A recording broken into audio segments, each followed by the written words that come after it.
Hey there, welcome to episode 52 of the Quoggling Sand audio program. I'm your host, Dan Hugo. We're recording today's episode on November 6, 2024, the day after, some might say. Today I'm going to speak about two things. One is that season 0 has come to an end. Don't worry, everything's fine. This episode 52, that's 52 weekly episodes. We're calling that a season. So next week, episode 53 will be season 1. And as well, my trip to Dubai in 2016, which is the title of today's episode, Dubai 2016. 2016, I don't even know what the world does there. 2016, Dubai 2016. If you've never heard this audio program before, if you're not familiar, Quoggling Sand is a coin I termed when I was very young. You probably call the same thing pins and needles. It's the return of circulation to a limb or other part of your body when circulation returns. I think I said that. It's the sensation when the circulation returns. If you've been sitting on your foot, laying on your arm or your hand, it goes numb. As circulation returns, so does that quoggling sand feeling. Excuse me. My sinuses are going as crazy as ever all the time, constantly. We know this. Hopefully wherever you found this audio program, you're able to locate the episode description, wherein you will find a summary, which I will read, and a few links. There are 2, the usual self-promotion, and 3 about Dubai. And surely there could be many more links than 3, but they'll get you started. Well, let's get started on that note. So the summary of today's episode is thus. This is the final episode of season 0 of the Quoggling Sand audio program. Perfect time and perfect timing to recall my journey to Dubai in 2016 on November 8, in fact, landing just as the winner of the presidential race that year was called for the world to hear. The links for today's episode include those shameless self-promotion links, buymeacoffee.com/DanHugo, ko-fi.com, ko-fi.com/DanHugo.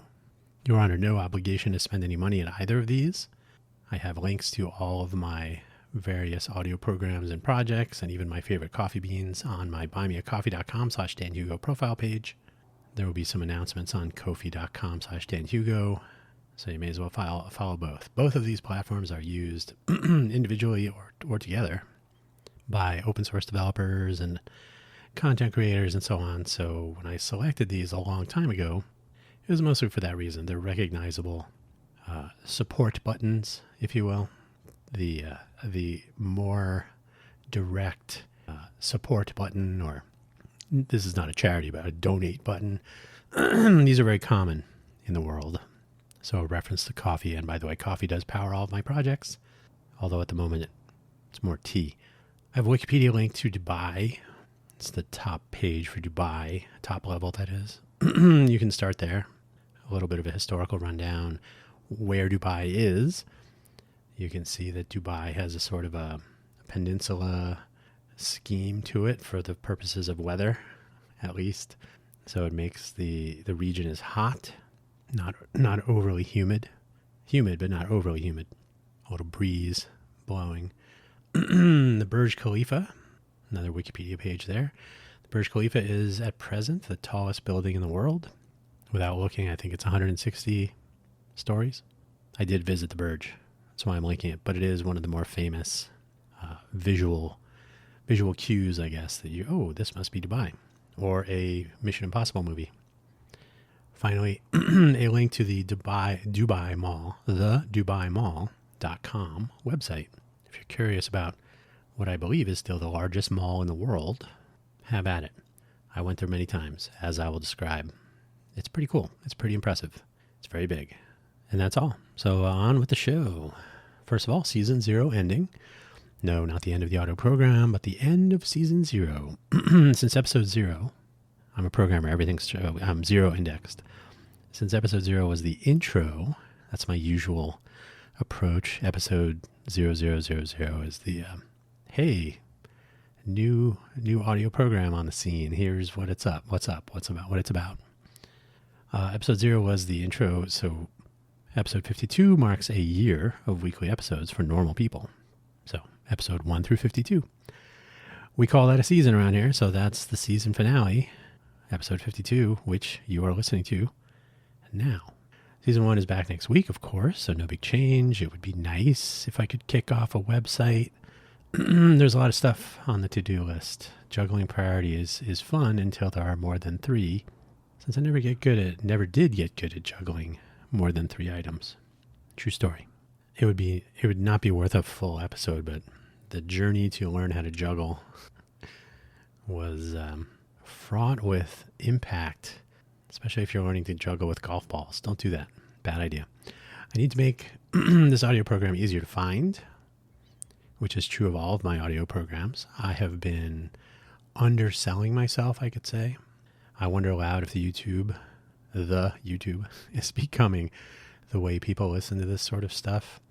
If they are not into the podcatcher tools, that is, you're not subscribed to RSS feeds, maybe you use an application in particular, like, I don't even know, Spotify has one. Spotify app.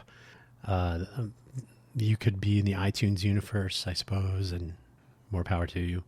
But I think a casual listener, if you don't really listen to podcasts on the regular, and if you come across something on YouTube that is that is a podcast, and now that Google bailed on their version of, I guess, iTunes, right? The Google Podcast application. So Google no longer hosts nor enables directly under that banner. Everything has to move to YouTube Podcasts or YouTube Music, I guess. So YouTube Podcasts, they have a separate channel in your, they have a separate section, I guess, in your channel, or whatever the words are. So you can publish an audio podcast to YouTube and it will appear there and all that. So I think for the casual listener, that's the way to go. I don't think people, for the Let's Innovate for Vegas audio program, I embed the episode each week into the website. I can't imagine people are sitting at their computer listening through a website. But I don't know. I really don't know. I mean, the idea with podcasts is you decide how you want to listen to it. So look for that coming soon, making all of my audio programs, whether they are already alive or 1 or 2 more coming, are easier to find. So that's my season 0 finale preamble. Why Dubai? I had been to Shenzhen just prior, actually, and my note editor Obsidian is displaying my notes strangely. I had been to Shenzhen, and I was getting my miles in after having departed Intel, of course, during one of their huge layoffs. So I had the wherewithal to travel. I wanted to get my points total for the year. I had been to Maker Faire, Shenzhen. Now off to Dubai. I had heard that Dubai had some interesting things regarding tech and maybe smart city and other interesting things. So why not? So I flew to Dubai. I was introduced to one contact, Dr. Nazreen Shah Abu Shakra, remotely. So when I arrived, I had someone I could meet up with and speak about smart cities, which was an area of interest for her. I had actually talked to her about Maker Faire Dubai, which I don't know if that will ever happen, or maybe it did. Mini Maker Faire Dubai. Since she and her husband have a school, which I'll talk about more briefly soon, coming up, they have a platform that they could start with, a mini Maker Faire. So I thought that would be an interesting fit. She's very pro education, innovation, and so on. So pretty good contact, pretty good network connection. I had all my flight miles and status with hotels up to this point. So in addition to getting my miles for the year, I was able to get a really nice hotel set up. So for the price, it was a really nice room. I had the, not private, but like the separate dining room for the breakfast, lunch, sort of buffet thing with some slightly elevated pastries and whatnot. It was fine. It was good. I mostly went there and had a coffee in the morning. So I figured, I'm in Dubai. I should not be having cornflakes and coffee. That's silly. So all things considered, it was a nice nice accommodations, and the week was quite comfortable. Actually, I think I was there for like 10 days. It was very warm outside. It was November, very warm. So this visit, as I said, it was a bit of not perfect timing, but it was timing. I mean, I did select my travel date, so it wasn't happenstance. But I don't know if you remember around that time, there may be a reminder in the current day. November 8th, 2016 was election day. I landed in Dubai just after the winner of the election was called. So from the moment I touched down at Dubai airport, so we were still in the air when the announcement was made. In fact, I can't remember if they announced it over the aircraft intercom or something, or maybe there was some news feed. I don't recall. But we knew in the airplane the results. So the world knew, we knew, or they were finding out in real time about our newly elected President-elect Donald J. Trump. There wasn't much inside the airport, so I don't mean much thing. I mean much mention, much reference to. Nobody was hanging out in the airport saying, "Did you hear about the election in the U.S.?" There was too much chaos. People arriving, departing, passing through customs, getting their luggage. It's all that. So the first time the topic was broached to me was in the taxi from the airport to my hotel. Not an overly long ride, probably 10, 15 minutes, start to finish. So the driver asked me if I was American and went on to describe how the news of Trump's win was. And he did pause before saying this. He said, yes, the news was unexpected. And I'm not trying to make fun of the accent, but it was a different voice. So it was, it was a note added to his comment. It was unexpected. We went on to have a light conversation about how the U.S. spends too much time bombing the Middle East. My driver was from Jordanian.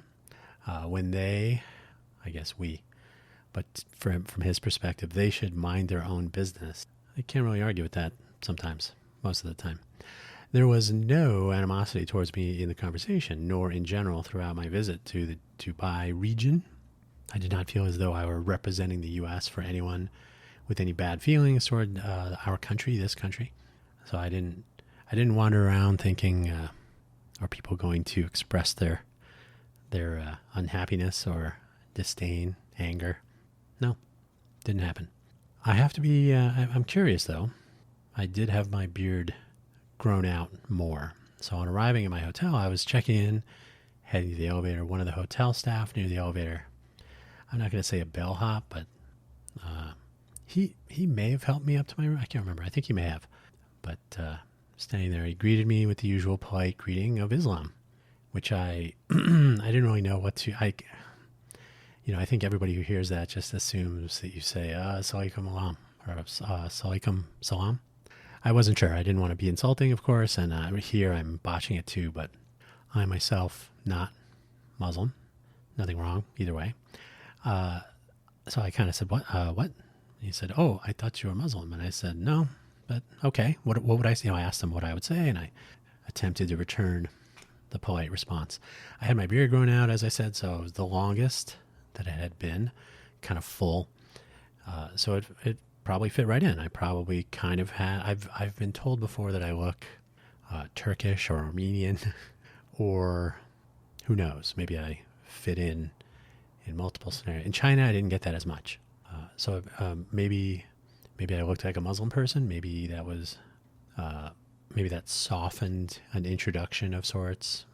Anyway, so several people would greet me in the traditional manner, and I tried to be polite, but I did say, I didn't make a big thing of it. Like, how dare you? No, not that. But I didn't want to come off as someone who did know what I was saying. Like, is this how you say it? So I was trying to be polite, but certainly by no means sure of what to say and when and so on. And again, this would be true many times during my about 10 days. I think it was less than 2 weeks, but I think it was like 10, 11 days throughout my visit to Dubai. Now, I found that the population of locals and visitors were all generally going about their days. There were no looks of disdain or any visible signs of tension or contempt among anyone, everyone. And of course, I'm a tourist wandering around, so I'm not picking up on any subtext or anything. But everyone appeared to just get along, do their thing. So simple yet so complex. How does this work? Can we do this here? I have to wonder if my appearance, like what I looked like, played any role in the comfort factor. That is, hey, it's an American, but that looks kind of like a Muslim beard he's got there. I have no idea. But this might figure into my airport experience in Zurich, which I'll speak about at the end here. It's on the way home, so we'll get there. So anyway, I'm in Dubai. I'm in my hotel. It's all good.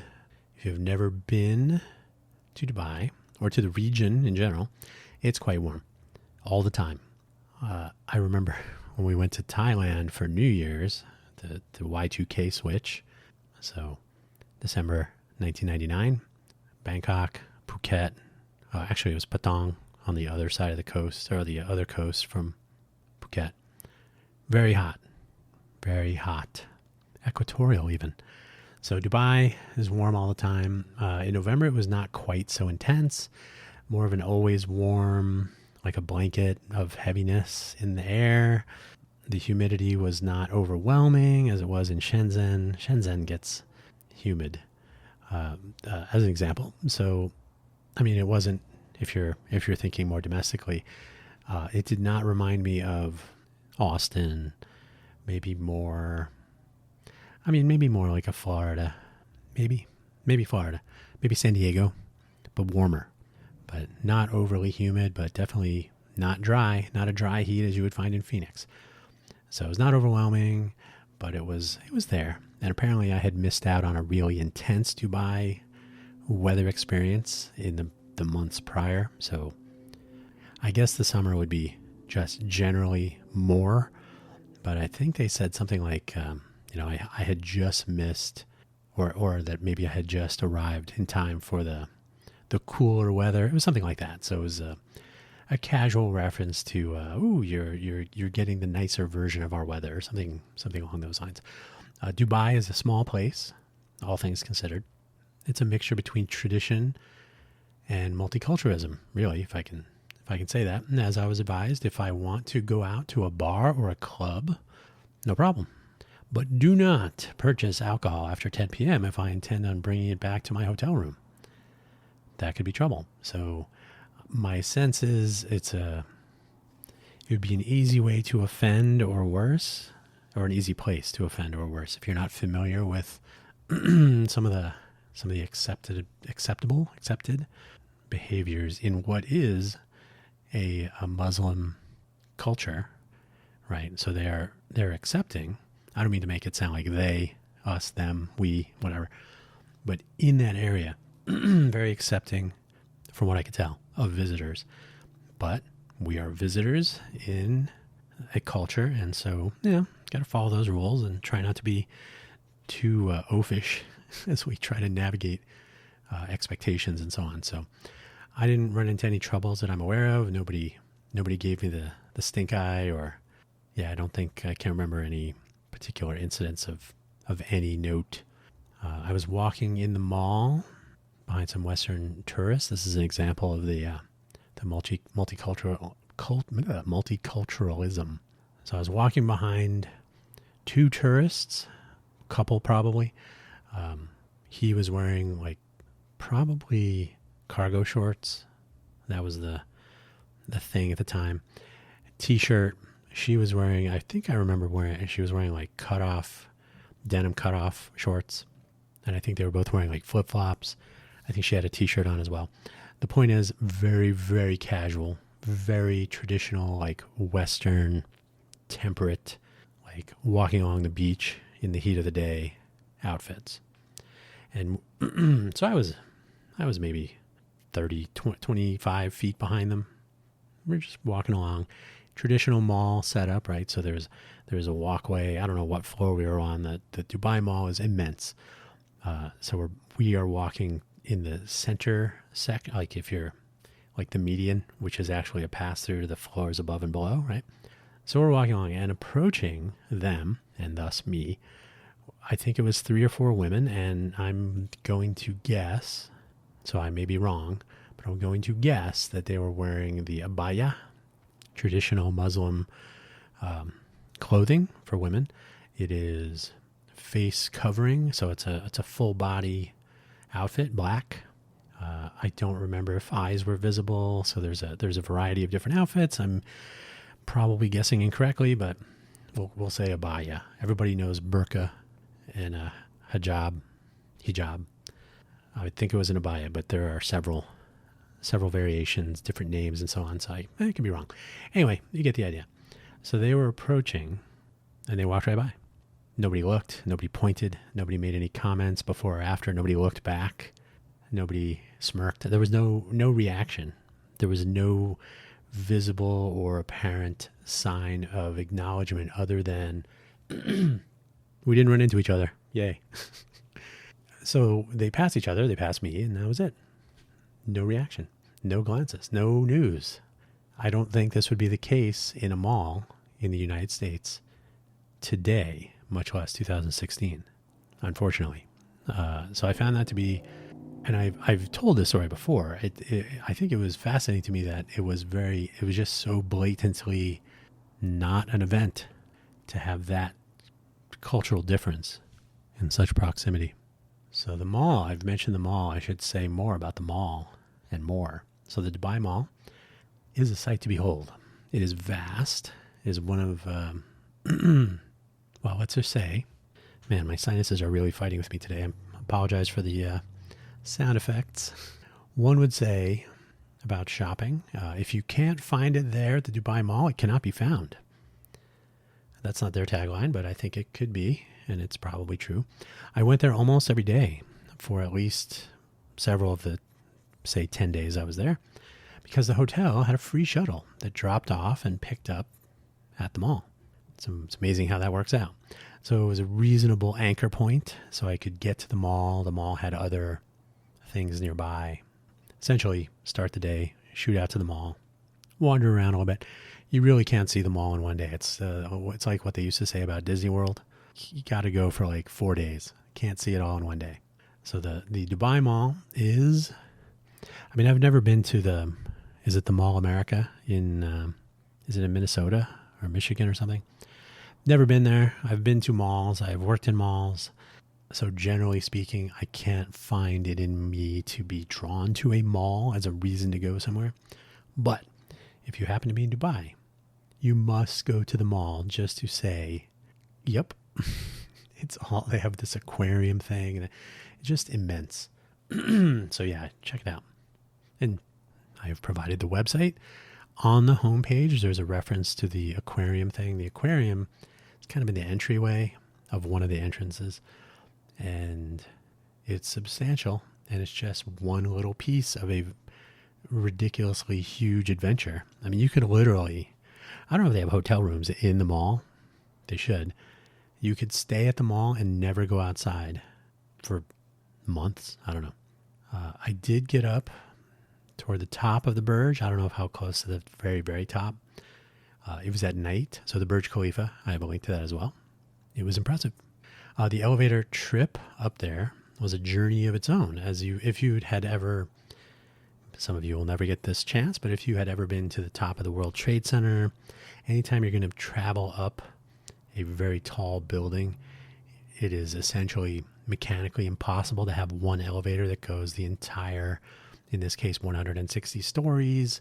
If I remember, I could look at the wiki page, but I think it's 160 stories. So you basically take elevator, get off at the whatever deck, switch to a different elevator, go up the next, 40 floors or whatever. And so that's what we did. The elevators are very smooth.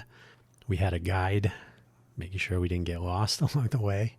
And suddenly so I think, if I remember correctly, we had the option of, you could go back and forth. I think there was a lower deck area that you could actually get something to drink, or there was more seating, and it was much more of like a lounging with a view setup, where you can go up a little bit higher, and it was much more about just strictly looking out the windows, more of an observation deck than a lounge. I think I'm remembering that correctly. You could probably visit a Burge website and find out more information. So that was pretty cool. I got my tickets. I had a little snack waiting for the time. I went over to the gathering point, got in there, began the elevator journey. That was it. Pretty uneventful. Now, it was at night. I think if I had it to do over again, I would do it during the day, because you would think at night, like Dubai has a nice skyline, so it's brightly lighted, and it's visually appealing. I was about to say there are things to see, but as a tourist there, now if you come to Vegas, you want to look at the Strip skyline, which is smaller. I mean, Dubai has something to see 360 degrees around the Burj, but there isn't except for the Burj itself. And this was 2016, so there may have been some new additions to the skyline. There's no Stratosphere. There's no Bellagio, although they do have dancing fountains. There's no Paris. There's nothing like the Strip as far as like noteworthy, easily identified, and visually distinct things to see. So when I was up there, I took a bunch of pictures. And I have to be honest, they don't look like anything other than city lights. So I would go during the day. If I was going to do it again, I would go during the daytime. It was impressive, though. So I just had no real sense, though, what I was looking at. There you go. Not a disappointment, but I would go during the day. There are a variety of other touristy attractions, including the dancing fountains, it may have been called the magic fountains, which are perhaps a close-in take on the Bellagio fountain. So it was almost like if you've ever been to a mall that has like a flat, so it's not like a pool of water that people throw money into, but a flat surface, raised, and then water jets firing up for a fountain display. So it's closer to that. It was a little bit more complicated than that, but so it wasn't at a distance in a big giant pool of water with a music. There was some music, but anyway, the take home is it was sort of like the Bellagio fountains, but not really. Of course, so that was one thing to see. And of course, everybody says, "Did you see the fountains? Did you go?" And excuse me. And of course, the beaches, and the architecture. There are various sort of infamous buildings, and again, they don't look like anything from the top of the Burj. You can't spot these things, but from the ground, there are visually unique architectural placements. So it was all cool. No shortage of expensive sports cars driving around, especially at the mall, and displays of wealth of various kinds. Thanks to Dr. Abu Shakra, Dr. Nazreen, I went on a few tours. So when I first arrived, she was otherwise engaged. So she said, "I got you a couple of tours lined up. So just when you go to the mall, you can go to the whatever desk and sort of a will call." So all set. Or maybe somebody dropped tickets off. I can't remember. I was occupied for the first couple of days getting to know Dubai. So one bus tour, and then another. So one just kind of driving around. One we got the kind of the lowdown on efforts of the Dubai, the royal family, I guess, the government, to encourage people to establish a family, to stay in Dubai, to grow the population of Dubai. There was another that looked more architecture, like took more of a coast, kind of saw more of the beach, some of the unique architectures, and so that was cool. And then there was two tours that ended up being stops where we could go into places, and one was a historic kind of almost like a excavation site. I don't know if it was real or if it was sort of a reenactment, but sort of what life in Dubai was like a long time ago. And some traditional stores, so places where you would find traditional Middle Eastern, say, clothing and other things of Dubai. Very nice. Yeah. There's a lot of interesting things to see and do. I did not, of course, venture beyond Dubai in the UAE, the United Arab Emirates. So there's almost certainly more to see. I don't know if the level of multicultural compatibility is identical or similar. Who can say? But yeah, I mean, I would go again, and I would probably try to see more of Dubai. So Dr. Nazreen. So the not the reason, but like the person I arranged to meet with. And I always tell people when they come to Vegas, if you don't give me a time and a place, you can't just say, hey, I'm going to be in Vegas for the week. But that's sort of what I did. I didn't set expectations. I just said, hey, after we were introduced, hey, I'm going to be there from this date to this date. So we kind of negotiated 1 or 2 days that would work for her schedule. And I said, hey, you live there. You are doing your thing. I know what it's like to have people visit. I'm the visitor. I know you're not the visitor. So she made these arrangements for me to be introduced to the place. And I think we did have one specific day that we were aiming for. So I ventured to the school where she and her husband, I assume there were other people. There was a staff, there were teachers, there were classrooms. It was like a real school. They hosted my visit to their they call it ESOL, and I cannot remember what that stands for, but you could probably look it up, ESOL. I'll leave that to you. ESOL in Dubai. It's one of several projects that they and she are involved with. I had a nice tour of the school, and we talked about smart city and education and other sort of forward-looking topics. And these are the sorts of things going on in Dubai in one way or another. You will find a lot of conventions, I guess, meetups, people. There are a couple people from Vegas that I knew from the downtown project days. So over the course of the last 10 or 11 years that have ended up either being based in or frequenting the Dubai area.